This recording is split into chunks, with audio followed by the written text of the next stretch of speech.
வயிறு வலிக்குதா உடனே நல்ல கேஸ்ட்ரோ டாக்டரா பாரு, நல்ல ஸ்பெஷலிஸ்டா இருக்கணும், அவர்கிட்ட போகணும். தலை வலிக்குதா நியூராலஜிஸ்ட பாரு, இதை பாரு அதை பாரு அப்படின்னு டாக்டரை தேடி போகணும். எந்த மெடிசன் போட்டா கரெக்டா கியூர் ஆகும் அப்படின்னு தேடிக்கிட்டே இருக்கும். ஆனா ஃபர்ஸ்ட் நோய் வந்த உடனே என்ன செய்யணும்? அல்லாஹ் கிட்ட போகணும். ஒரு நோயை அல்லாஹ் கொடுக்குறான் அப்படின்னா நம்மளோட பாவத்தை மன்னிக்கிறதுக்காக.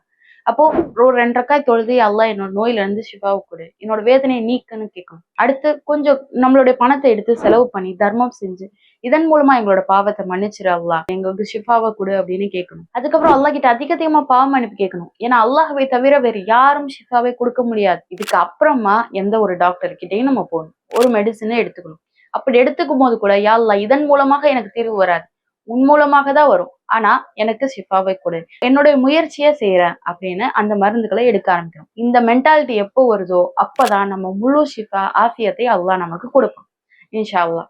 சோ அப்பதான் நம்மளோட நம்பிக்கையில ஒரு சின்ன மாற்றம் கூட வராது. இன்ஷா அல்லாஹ் இனிமேல் இந்த காரியங்களை செய்யக்கூடியவங்களாக இருங்க. அல்லாஹ் நமக்கு முழுசா ஷிஃபாவையும் ஆஃபியத்தையும் கொடுத்து நோய் இல்லாத ஒரு வாழ்க்கையை வாழ செய்யும்.